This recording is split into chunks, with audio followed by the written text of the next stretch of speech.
시청자 여러분 반갑습니다. 오늘은 두 번째 시간인데요. 자, 우리 법학 적성 시험, 줄여서 리트라고 하죠. 리트 출연 중에 법률 문제, 그 중에서 지문형에 대해 살펴보고 있는데요. 지난 시간에 이어서 두 번째 시간 마련해 보도록 하겠습니다. 자, 오늘 이번 시간의 학습 목표는 세 가지가 있습니다.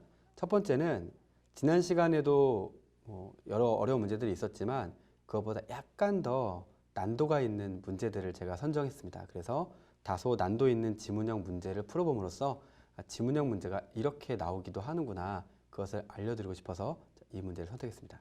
자, 두 번째, 모든이라는 그러한 표현이 등장했을 때 빠르게 소거하는 법에 대해서 함께 알아보려고 합니다. 자, 그 다음에 단서 규정이라는 게 있습니다. 우리 법에는 본문과 단서로 되어 있어요. 지금 우리가 보는 것이 지문형이긴 하지만 이 글의 주된 소스는 법규입니다. 그래서 그 법규에는 본문과 단서로 나눠져 있을 때 그 단서라는 규정이 어떤 것이며 그것을 문장화했을 때, 그것을 선택지화했을 때 어떻게 대처하는 방법이 있는지 그것을 숙지하는 것, 그것이 이번 시간 학습 목표라고 보시면 되겠습니다. 자, 첫 번째 문제입니다. 지난 시간에 이어서는 여섯 번째 문제가 되겠죠. 다음 글을 근거로 판단한 것을 옳은 것만을 보겠습니다. 골라라. 행정청이 권한을 행사한 행위를 취소해달라고 청구한 소송, 취소송입니다. 이러한 취소송이 적법하기 위해서는 소송의 대상인 행정청의 행위가 다음 세 요소를 모두 갖추고 있어야 한다. 자, 화면상에 지금 A가 나와 있고요. 또 이제 B, C 살펴볼 건데 이러한 요소가 세 가지라는 거죠. 이 세 가지 요소를 모두 갖추고 있어야 한다. 자, 그래야 이 소송이 적법하다. 자, 왜 이걸 강조하냐면 하나하나가 각각 그 중에 하나만 갖추어도 되는 경우가 있어요. 하지만 이 경우는 모두 다 갖춰야 된다는 것입니다. 이럴 때는 이 각각의 요소를 잘 요약하면서 읽어주시는 것도 필요하겠죠. 자, 첫 번째 A. 행정청이 우월한 지위에서 한 공권력의 행사여야 한다. 계약 당사자처럼 행정청이 상대방과 대등한 관계에서 행한 행위는 이에 해당하지 않는다는 것입니다. 자, 이 사안은 사실은 법의 아주 기본적인 사안 중에 하나예요. 이것이 무슨 말이냐면, 자, 우리 법은 공법과 사법으로 나눕니다. 자, 공법과 사법으로 나누는데, 자, 이 공법이라는 것은 어떤 그 주체적인 면에서 양 당사자가 공법 관계에 있어야 되는 부분을 공법이라고 말하는 것이고, 자, 사법은 그 양 당사자 중에 한 주체가 공법 관계가 아니라고 했을 때에는 이것은 사법으로 봐야 된다는 것이죠. 자, 그러면 이 행정법 관계에서 이런 사안, 다시 말해 계약 당사자로 행정 주체가 이때는 사경제의 거래 주체랑 동일하게 등장할 때에는 이것을 공법 관계로 볼 것인가 사법 관계로 볼 것인가의 문제인 것입니다. 그런데 판례의 경우는 사법 관계로 본다는 것이죠. 케이스 바이 케이스이겠습니다만은, 그래서 이 지금 A에서 그런 부분을 말하는 거예요. 즉 행정청이 이 대등한 계약 관계가 아니라 우월한 지위에서 한 공권력에 행사해야 된다. 자, 그러면 어디다가 표시하면 될까요? 우월 또는 우월한 지위, 대등에다가 X 표시, 계약 X 표시, 이렇게 하면 좀 더 글을 간명하게 볼 수가 있지 않을까 말씀을 드리는 부분이고요. 자, 그 다음에 B. 구체적 사실에 관한 행위여야 한다. 이는 관련자가 특정되거나 개별적이고 규율 대상이 구체적인 행위를 말하고 시행령 재정 행위와 같이 규율 대상이 일반적인 행위는 이에 해당하지 않는다를 알 수가 있는 부분이죠. 자, 그 다음에 C. 권리 의무에 직접적으로 영향을 미치거나 변동을 일으키는 것이어야 한다. 그럼 직접 같은 데 표시하면 되겠죠. 직접, 뭐 변동 이렇게 표시하면 되고, B의 경우는 어떤 걸 X하면 되겠습니까? 그러니까 일반에다 X하면 되겠죠. 자, 일반적인 행위에 해당하지 않는다. 구체적에다가 동그라미 하면 되겠죠. 뭐 특정 개별에 동그라미 할 수도 있겠고요. 그렇게 A, B, C를 볼 때 그냥 보지 마시고요. 동그라미나 X나 표시를 하면서 보는 것이 좋겠습니다. 자, 마주 보시면 행정청의 행위에 의하여 비로소 변동이 발생하여야 하므로 기존의 법률 관계에 의하여 이미 발생한 의무를 이행하라고 독촉한 행위는 해당하지 않는다. 그러니까 이미 발생한 의무 이행 독촉, 뭐 발생, 이미 발생에다가도 X 표시를 할 수도 있겠죠. 자, 그렇게 해서 글을 간명하게 요약을 하신 다음에 선택지로 넘어가는 겁니다. 자, 기억해 보시면 행정청과 갑은 행정청이 갑에게 제품 개발 자금을 지급하되 갑의 책임으로 사업이 실패할 경우 행정청이 지급한 자금의 반환을 요구할 수 있도록 정한 계약을 체결했다고 되어 있습니다. 자, 그러므로 이 계약이라는 면을 보고 우리는 어떤 생각을 할 수 있냐면 아까 계약이 아니라고 했는데 그러면 어떻게 되는 거지? A는 갖추지 못한 거 아닌가? 그런 의심을 품고 마저 이 글을 보셔야 되는 부분입니다.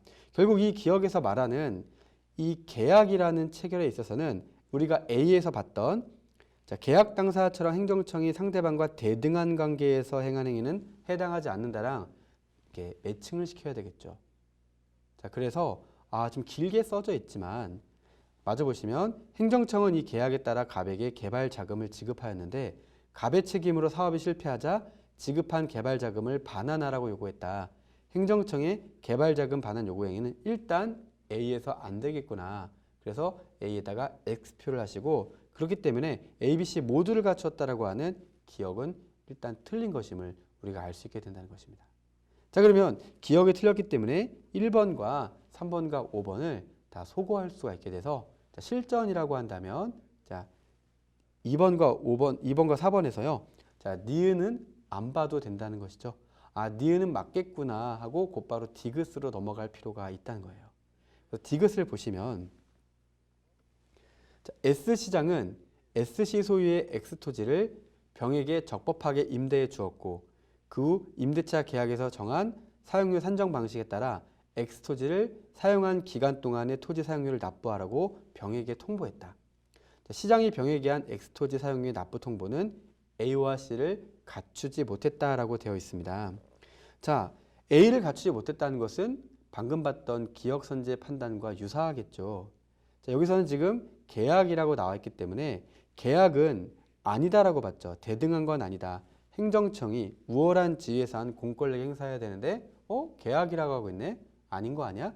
계약을 통해서 계약이라는 단어를 통해서 A를 갖추지 못했음을 알 수 있다는 거예요.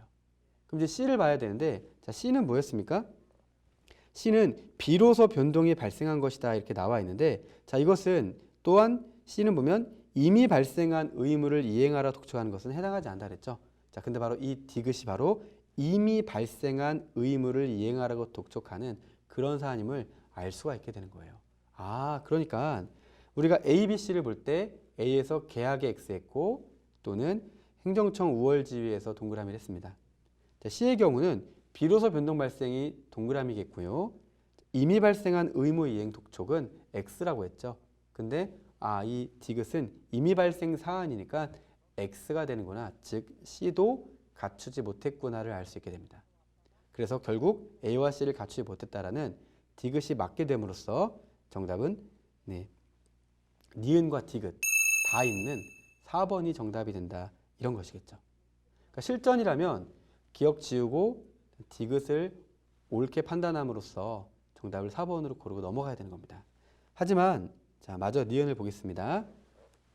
감사기관이 P시의 공무원 의뢰 징계권자인 P시장에게 복무규정을 위반한 의를 징계하라고 요구했어요. 감사기관의 징계 요구는 강제성이나 구속력이 없었고 P시장은 이에 따르지 않았고요. 을에게 아무런 징계를 하지 않았습니다.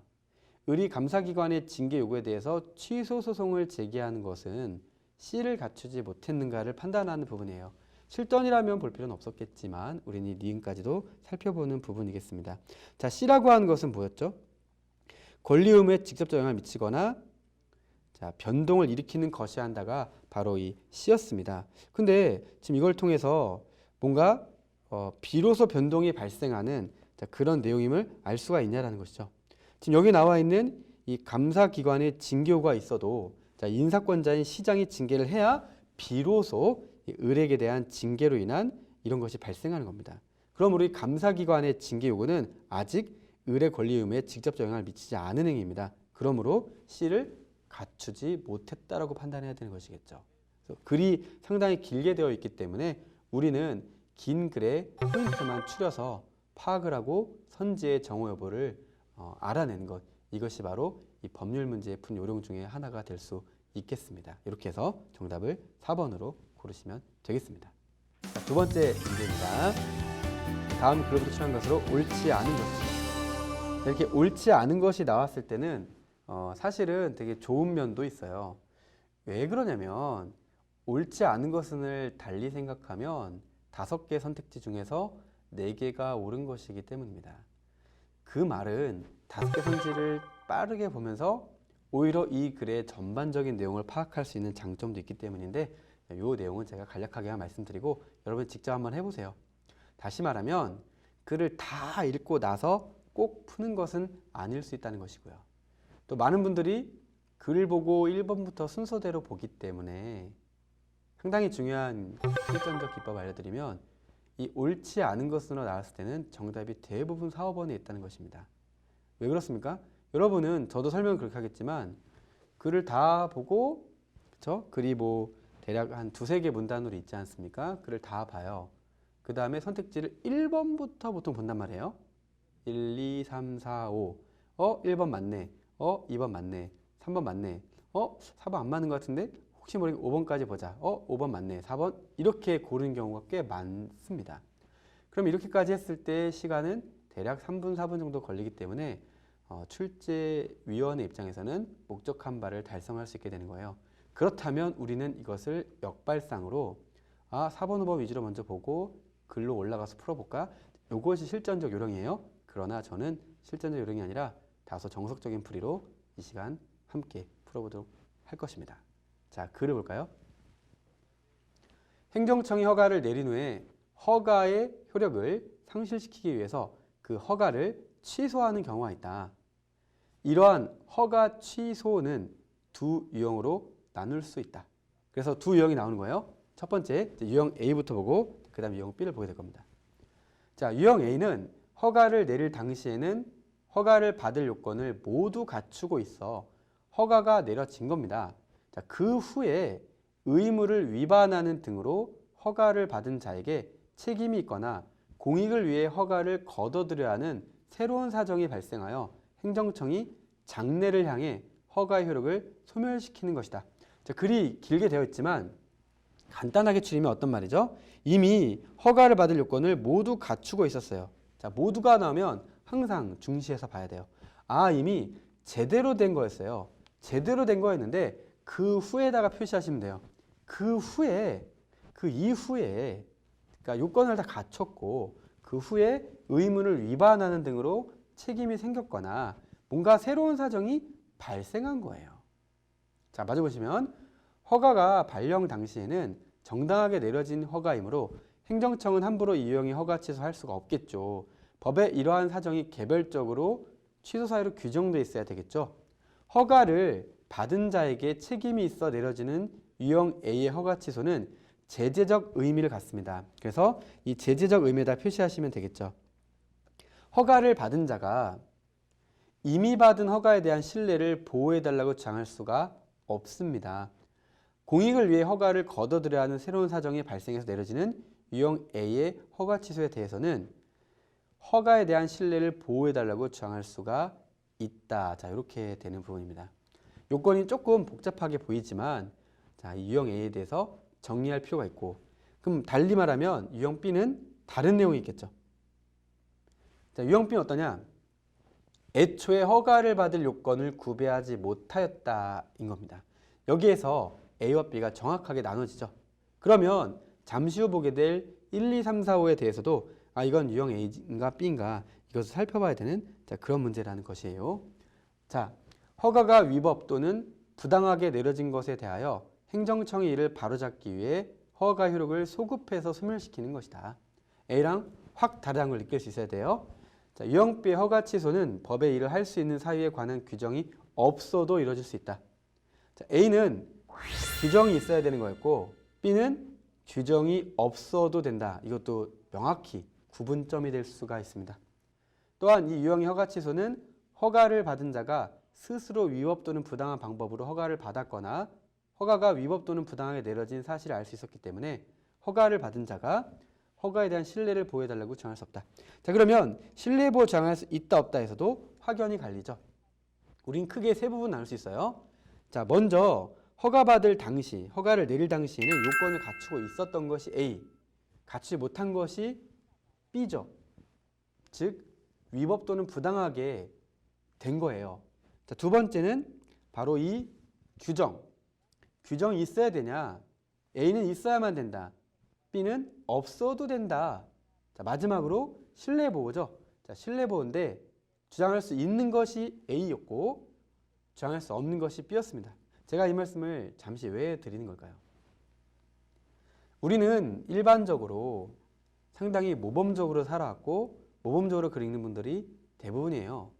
그런데 우리는 이 시험이라는 것을 목적 달성을 위한 하나의 수단으로 삼을 수밖에 없는 부분도 있는데 나를 정당하게 평가하기 위해서 내가 이렇게 저렇게 조금 더 효과적으로 빨리 푸는 것을 요령이라고도 할 수 있고 달리 말할 수도 있겠지만 우린 그것을 조금 더 면밀하게 볼 필요가 있다는 것입니다. 무슨 얘기죠? 바로 이 유형 B를 보고 유형 A는 이거랑 다르겠구나 이렇게 판단했다면 유형 A가 훨씬 더 길죠. 유형 B는 다소 짧죠. 유형 B를 먼저 보는 것도 하나의 방법이라는 말씀을 드린 거예요. 한번 생각해 보세요. 유형 A를 다 읽고 유형 B를 읽으려니까 좀 시간이 많이 걸리죠. 제가 지금 그렇게 읽어본 거예요. 근데 유형 B를 먼저 봤어요. 딱딱딱 요점이 눈에 보이죠. 그러고 나서 유형 A를 봤으면 어땠을까요? 그것이 제가 여러분에게 드리는 하나의 접근 방법이고 문제의식이에요. 자, 그럼 풀어보겠습니다. 그렇다면 제 말씀에 의하면 5번부터 보는 게 좋겠지만 저는 그냥 다소 정석적인 풀이 1번부터 보도록 할게요.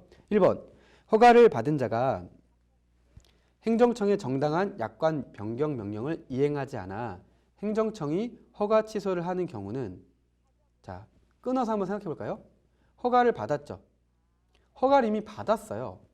행정청의 정당한 약관 변경 명령을 이행하지 않았을 뿐입니다. 자, 행정청이 허가 취소를 합니다. 자, 이 말이 무슨 말이죠? 길게 나와 있지 않지만 그렇다면 허가를 받은 것이 정당하게 받았음을 우린 독해할 수 있어야 됩니다. 그런데 그 이후에 정당한 약관 변경 명령을 했는데 그것을 이행하지 않았을 뿐입니다. 자, 그래서 이것이 A냐 B냐를 먼저 판단해야 되는 게 이 문제인 것이죠. 그러므로 허가가 내려질 당시에는 적법 정당하게 내려진 허가구나. 하지만 사후적인 의무 위반을 이유로 허가 취소하는 경우구나. 그래서 유형 A겠구나. 이렇게 판단하는 겁니다. 자, 지금 선택지 하나를 판단을 했는데 유형 A가 뭔지를 간파할 수가 있었다면 그 다음은 조금 더 순탄하게 문제를 풀 수 있게 됩니다. 자, 2번 허가에 필요한 시설을 갖춘 것처럼 허위의 자료 제출. 뭐예요? 유형 B죠? 금방 알 수 있었죠. 허가를 받은 자에 대해 행정청이 허가 취소하는 경우니까 이것은 아까 유형 B에서 뭐라고 했습니까? 애초에 허가를 받을 요건을 구비하지 못했음에도 위법 또는 부당하게 내려진 허가에 대한 부분이니까 유형 B가 맞습니다. 자, 3번 허가가 내려진 이후. 자, 이후라는 게 뭐예요? 바로 이 A 유형이다라는 걸 볼 수가 있겠죠. 아까 A를 읽을 때 자, 허가를 내릴 당시에는 모두 갖추고 있었지만 그 후에 의무를 위반하는 등으로라고 말했으니까 1번에서 봤던 그 후에 행정청의 정당한 약관 변경 명령을 이행하지 않은 경우도 그렇고 지금 이 부분에서의 이 3번도 마찬가지인 것이죠. 자, 그래서 허가가 내려진 이후 해당 사업을 폐지하기로 행정정책이 바뀌어 행정청이 그 허가를 취소하는 경우인데 A인 거예요. 자, A는 뭐라고 했습니까? 신뢰를 보호해달라고 주장할 수 있다는 것이 A라 그랬죠? B와 달리. 그래서 3번도 맞구나. 자, 여기까지 읽어보면은 다소 허탈한 느낌도 들 수 있어요. 아니, 맞는 것을, 옳은 것을 굳이 1, 2, 3번을 보면서 정답은 4번, 5번만 남았구나. 이렇게 하는 것은 다소 실전에서는 시간 낭비일 수도 있는 것입니다. 그래서 처음부터 직접적으로 4번으로 향하는 것이 실전적 요령인데요. 자, 맞아 보겠습니다. 4번. 허가에 필요한 동의서의 수가 부족하였으나 자, 부족했다는 것은 결국 B 사안이란 거를 알 수가 있는 거예요. 이를 간과하고 허가가 내려진 것이 발견됐어요. B였죠. 유형 B였어요. 자, 행정청이 허가 취소하는 경우입니다. 법에 이 사유가 허가 취소 사유로 규정되어 있지 않으면 자, B는 뭐예요? 아까 자, 규정이 없어도 이루어질 수 있다라고 그랬죠. 그러므로 이 4번에 법의 사유가 허가 취소 사유로 규정되어 있지 않더라도 행정청이 허가 취소를 할 수 있다. 이렇게 고쳤더니 맞게 돼요. 원래 있는 내용 그대로가 아니라 고쳤더니 맞게 된다. 이것은 4번 선택지가 옳지 않은 것임을 알 수 있게 되는 것이죠. 정답은 4번입니다. 그래서 이 선지에 지금 면을 도로 바꿔보는 거예요.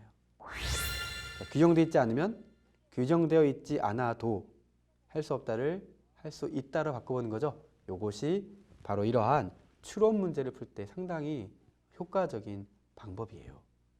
자, 5번. 이미 정답은 나왔지만 보겠습니다. 허가를 받은 자가 허가를 받은 날부터. 자, 허가를 받은 자가 1번과 같죠. 유형 A구나라는 걸 직감하셔야 돼요. 허가를 받은 날부터 정당한 사유 없이 2년이 지나도록 사업을 개시하지 않고 있어서 이를 이유로 행정청이 허가 취소를 하는 경우입니다. 법에 이 사유가 허가 취소 사유로 규정되어 있어야만, 자, 법에 있어야만 행정청이 허가 취소할 수 있다. 맞죠? 네, 어떤 것이 A와 B의 요건인지를 우리는 정확하게 보고서 이 문제를 봤습니다. 하지만 그것이 꼭 그렇게 푸는 것이 아니라 5번을 먼저 보고 맞네. 4번. 지금 이것은 법에 있어야만 되는 부분인 A 유형이지만 자, 4번의 경우는 필요한 동의서의 수가 부족한 B 유형이었기 때문에 유형 B였기 때문에 자, 이것은 그렇다면 허가 취소 사유로 규정되어 있지 않더라도 상관없는 거 아닌가? 이런 식으로 4번과 5번을 선지간 간섭을 통해서 자, 4번이 옳지 않은 것을 알 수 있게 되는 것입니다. 자, 1번부터 해서 4번까지 갈 것이냐, 5번까지 갈 것이냐, 아니면 4번부터 또는 5번부터 갈 것이냐를 잘 선택해서 실전이라면 여러분의 시간 절약의 기술로 삼으셔야 될 것입니다. 세 번째 문제 살펴보겠습니다. 자, 이 문제는 작년 문제이고요. 바로 14번째 문제가 바로 이 문제입니다. 보겠습니다. 다음으로 추천한 것을 옳은 것만을 보겠습니다. 골라라.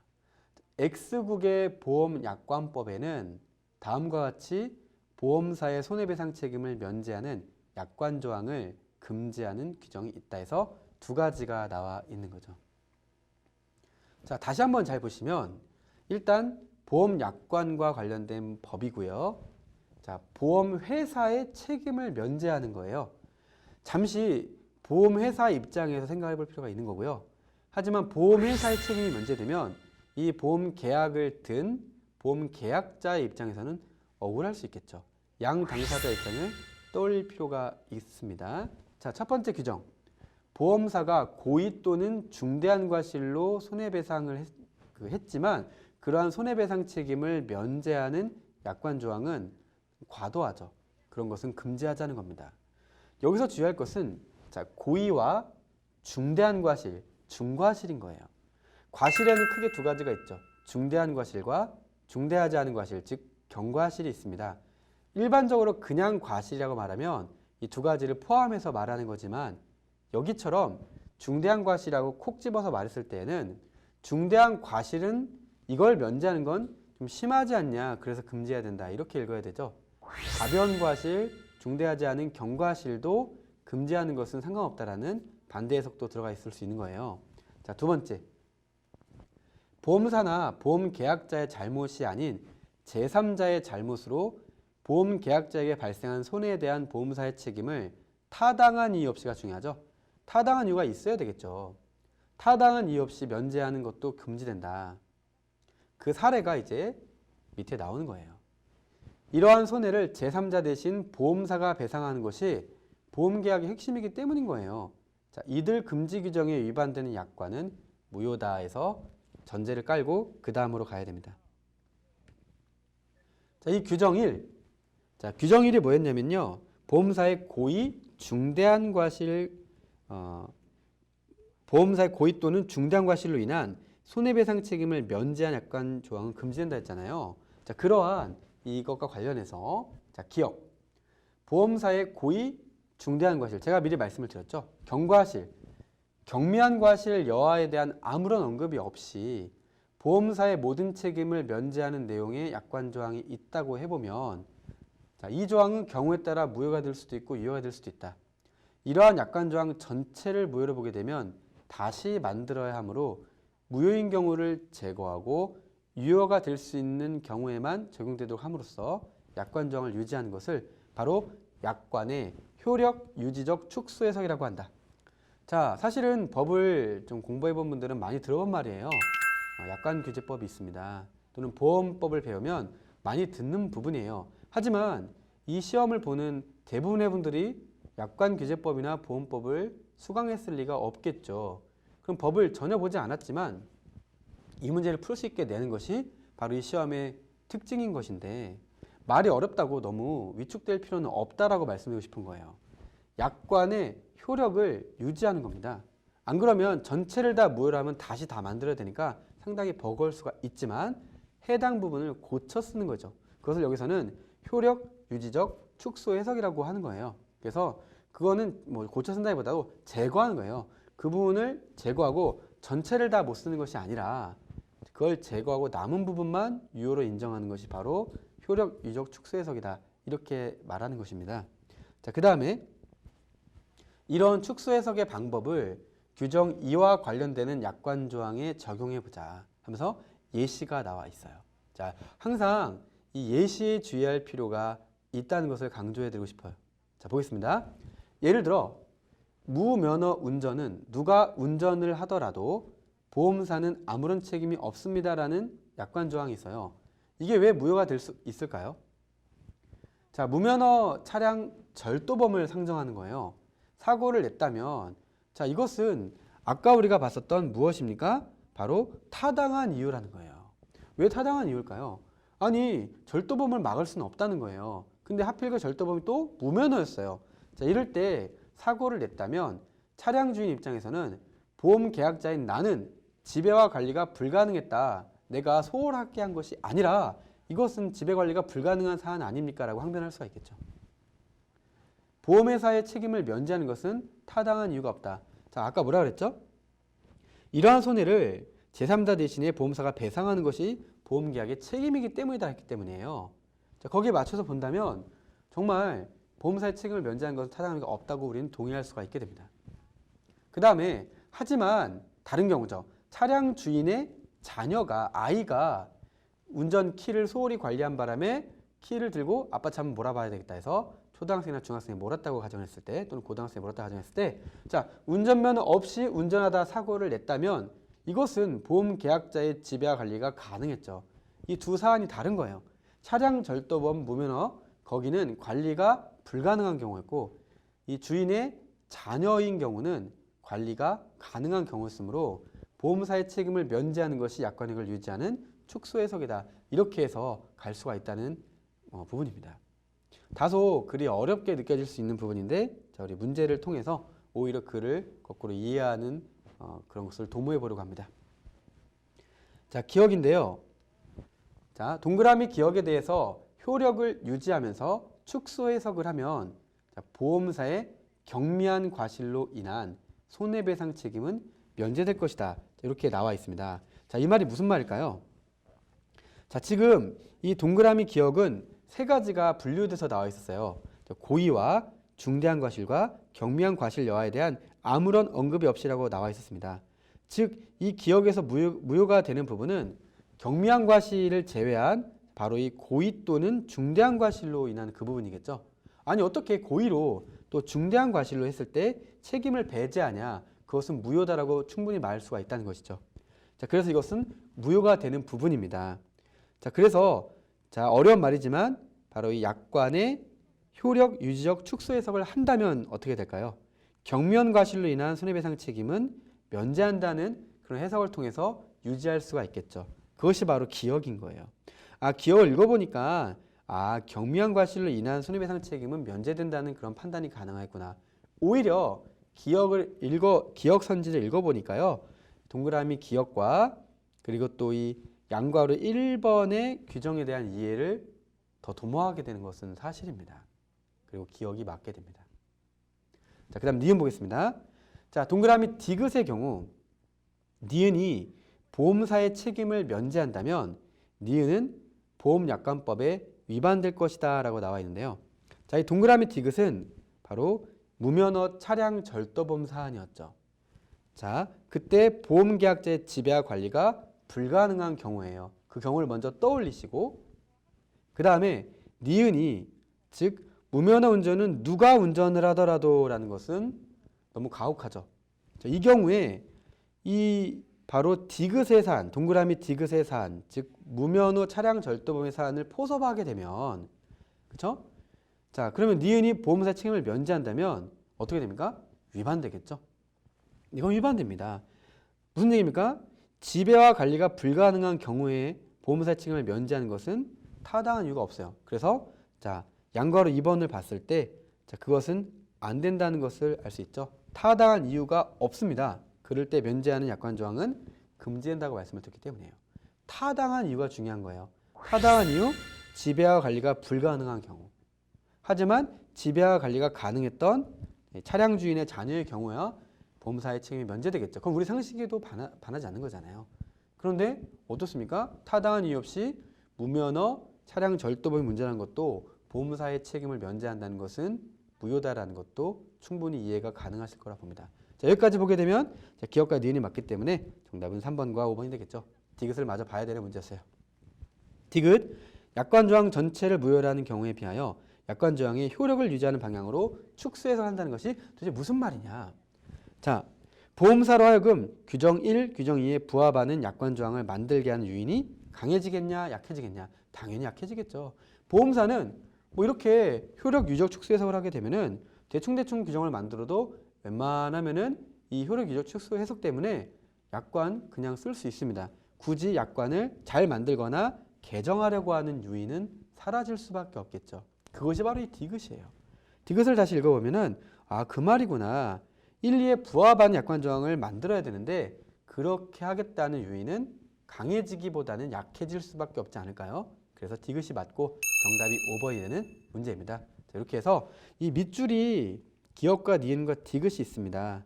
그리고 이 니은이란 것에 있어서는 동그라미 니은에 있어서는 자, 디귿의 사안과 또 디귿 뒤에 나오는 사안을 잘 비교해 보시는 것이 이 문제를 푸는 하나의 해법이었다. 작년 14번 문제였고요. 상당히 중요한 문제이므로 잘 정리해 보시면 좋을 것 같습니다. 자, 네 번째 문제 살펴보겠습니다. 다음 글부터 출한 것을 옳은 것만을 보시면 되겠습니다. 자, A국은 각 지방자치단체에 대한 재정적 지원 제도인 교부금 제도를 시행하고 있다. 자, 우리가 이렇게 운전하면서 막 지나가다 보면요. 저도 얼마 전에도 이렇게 지나가다 보면은 교부금 제도, 특별 교부금, 그래서 우리가 이거를 예산을 따냈습니다.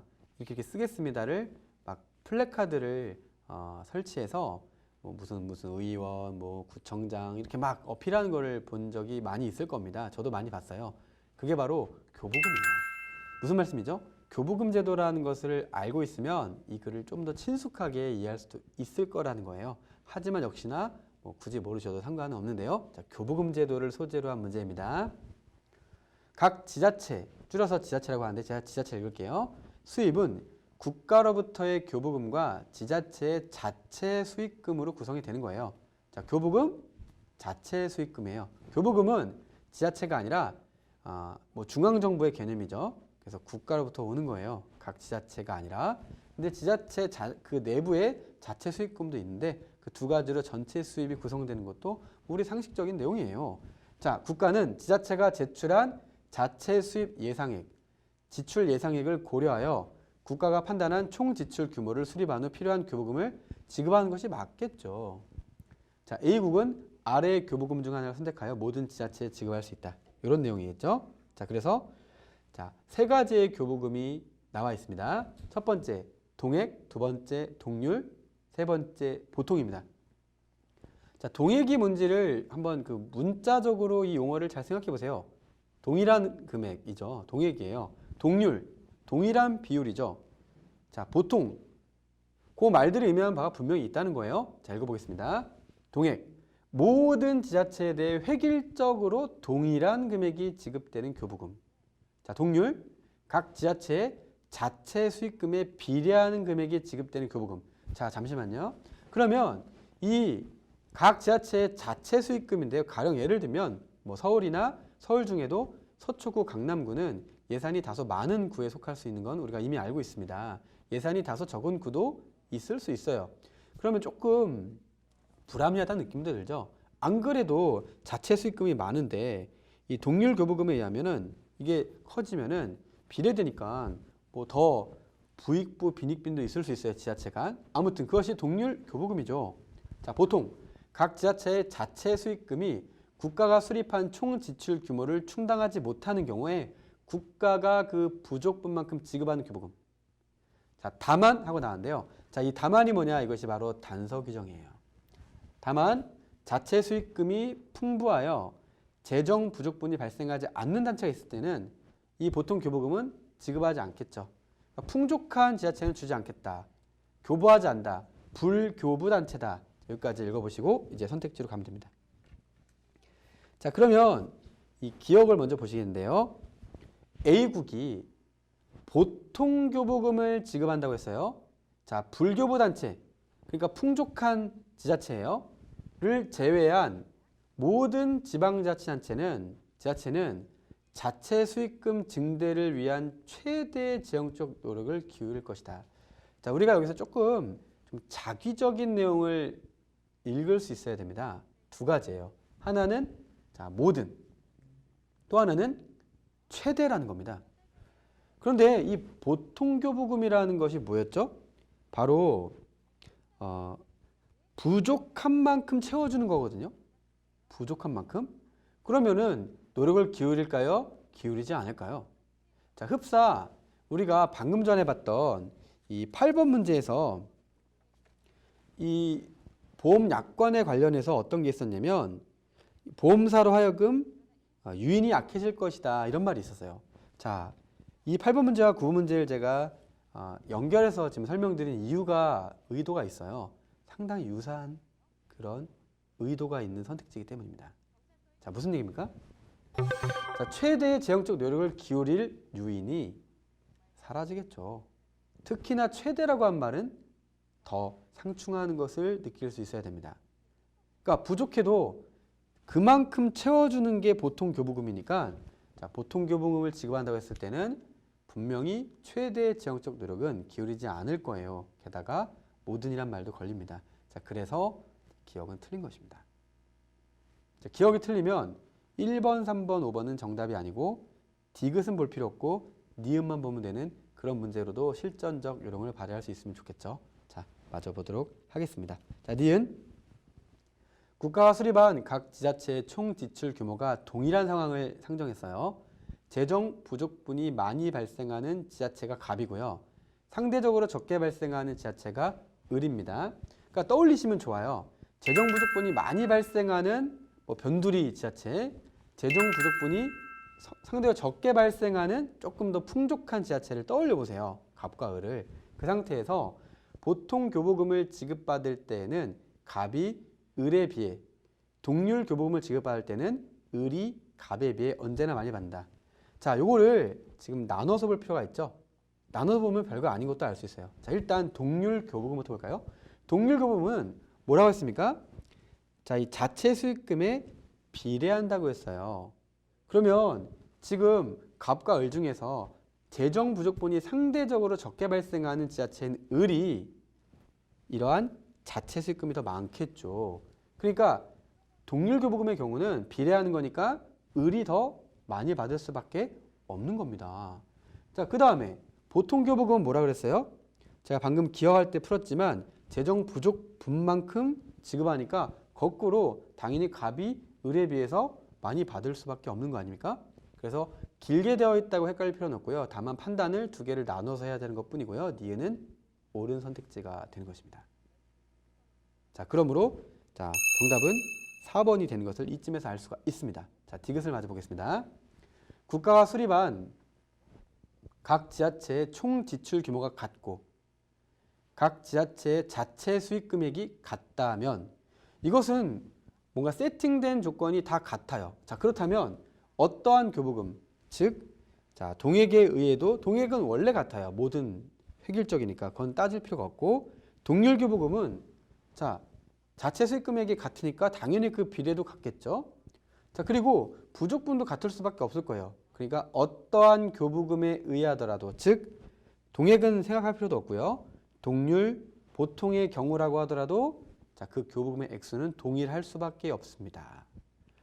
자, 그래서 이 문제를 푸시면 뭔가 약간의 그런 느낌, 깨달음이 있을 수 있어요. 아, 이런 식으로 문제를 내는구나. 이렇게 세 가지의 교부금의 종류를 보여주고 각각 어떻게 다른지를 보여주고 각각 특징을 잘 추려야 됩니다. 동액은 말 그대로 동액이에요. 모든 거에 획일적으로 동등하게 동일하게 주는 것이고 동률은 자체 수익금에 대한 비례만큼 보통은 부족분만큼 그 키워드를 딱 추려내고 세 개를 비교하게 되면 선택지에 제시된 사안들에 대해서 충분히 판단과 추론을 할 수 있겠죠. 그것이 바로 이러한 법률 문제, 지문형 문제이고 어떻게 푸는 것이 효과적이고 때로는 실전적인가에 대해서 한번 살펴보았던 것입니다. 다섯 번째 문제 읽어보겠습니다. 다음 글로부터 추정한 것은 옳지 않은 것은. 옳지 않은 것은을 풀 때 요령을 제가 말씀드릴 수밖에 없는 게 왜 그러냐면 참 많은 분들이 이 시험이라는 것을 볼 때 너무 정직하게 또는 순진하게 본다는 것을 많이 느꼈기 때문이고 제가 그렇게 하는 것이 꼭 좋은 건 아니에요 라고 많이 권유를 해서 많은 분들이 득점 상승의 그런 계기로 삼았던 거예요. 우리가 실천의 문제가 물론 있기는 한데요. 그 실천의 문제에 있어서 제가 말씀드린 것을 일단 한번 믿고 그대로 실천해 보는 것도 괜찮을 수 있습니다. 무슨 얘기죠? 지금 추로한 것을 옳지 않은 것을 볼 때에는 분명히 이 글을 다 읽고 표를 보고 1번부터 하나하나 보시겠죠. 그것이 과연 시간 절약에 도움이 될 거냐라는 의문을 가져보자는 얘기입니다. 그것을 염두에 두고 제 설명을 쭉 들어보시면 되겠습니다. X국은 중소기업을 보호하기 위하여 2010년부터 중소기업 판단 규정을 적용하고 있다. 이 규정에 의하면 1년간 매출액이 1,000억 원 이하이면 중소기업, 1,000억 원 초과이면 대기업에 해당한다. 숫자가 나왔을 때는 잘 표시해 보세요. 1,000억 원 이하냐 초과냐. 자, 그런데 중소기업의 매출액이 증가하여 대기업의 기준에 해당하게 되더라도 바로 당해연도 그 해와 그 다음 해부터 3년간은 계속하여 중소기업으로 인정하는데 중소기업 보호기간이요. 왜 그렇습니까? 잠시 1,000억 원을 넘더라도 다시 안 넘을 여지가 있죠. 사업이라는 것이 호락호락하지 않기 때문에 계속 승승장구하는 것도 있겠죠. 아닌 경우를 상정해서 그 3년은 중소기업으로 보고 중소기업 보호기간으로 한다는 얘기예요. 다만 다음의 경우에는 중소기업 보호기간을 인정하지 않는다. 자, 이 다만이 바로 단서 규정이에요. 이 법률 문제에서 지금 우리는 지문형을 보고 있고요. 지문형의 내용 자체가 규정입니다. 규정은 원칙과 예외로 되어 있고 원칙을 본문, 예외를 단서 규정으로 이렇게 우리가 얘기하는데요.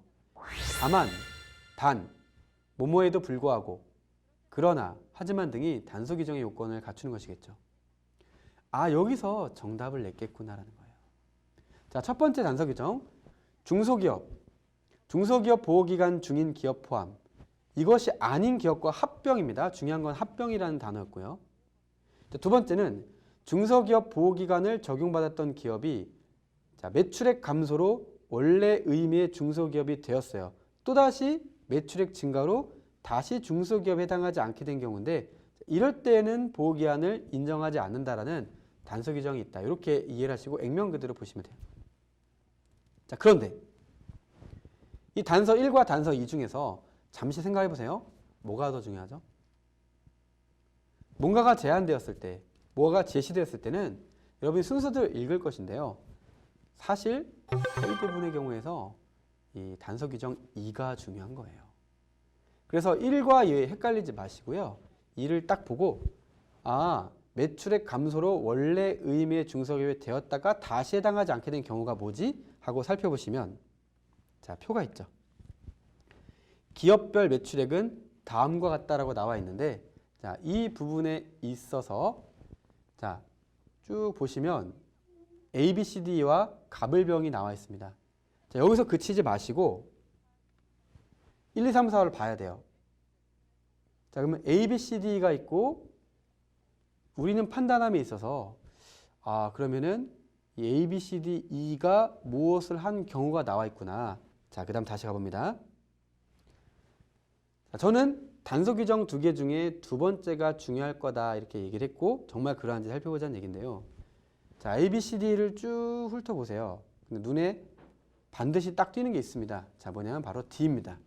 자, D를 봤을 때 자, 2010년도부터요. 900억, 2000억, 2000억, 2000억, 2000억. 자, 그 다음이죠.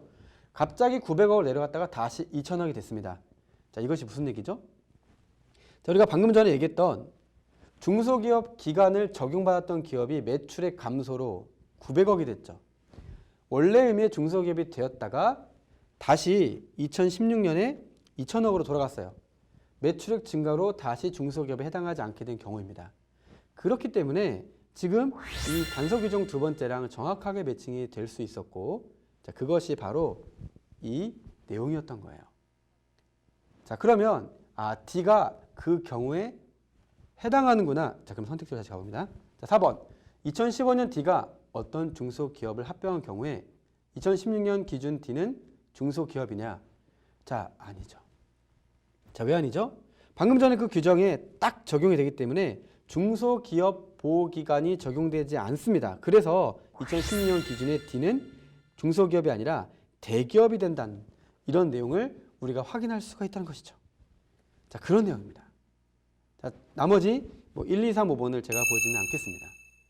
자, 우리가 문제를 볼 때 어디를 집중해서 봐야 되는가? 이 부분이 상당히 중요한 부분이 많습니다. 자, 이 글들을 쭉 봤을 때 생소한 말들이 나올 수 있어요. 그런데 중소기업과 대기업, 중소기업 보호기간이라는 걸 보고 이게 중요한 게 아니라 바로 이 단서 규정, 다만 다음 경우는 인정하지 않는다. 1, 2. 2를 봤더니 이거네. 표를 봤더니 D네. 혹시나 하고 4번을 봤더니 이것은 정답이구나. 옳지 않은 것에 대한 정답이구나. 이것을 분명히 포착할 수 있어야 된다는 겁니다. 법률 문제가 작년부터요. 또 올해 아마 예상컨대 13문제에서 14문제, 15문제 사이로 나올 가능성이 있는데 아마 작년과 동일하게 14문제가 나오겠죠. 그 중에서 이렇게 지문형이라고 했지만 복잡하게 보이는 표가 제시됐을 때 상당히 당황할 수가 있어요. 이 표? 나는 표에 약한데? 아닙니다. 오히려 단서 규정이라는 것에 주목해서 집중해서 표를 보고 선택지를 봤을 때 오히려 다른 문제보다도 더 쉽게 풀릴 수 있음을 제가 보여드립니다. 다양한 경우에 지문형 문제 기출이 되었음도 잘 챙겨서 정리해 두시면 좋을 것 같습니다. 자, 오늘 강의는 여기까지였습니다. 감사합니다.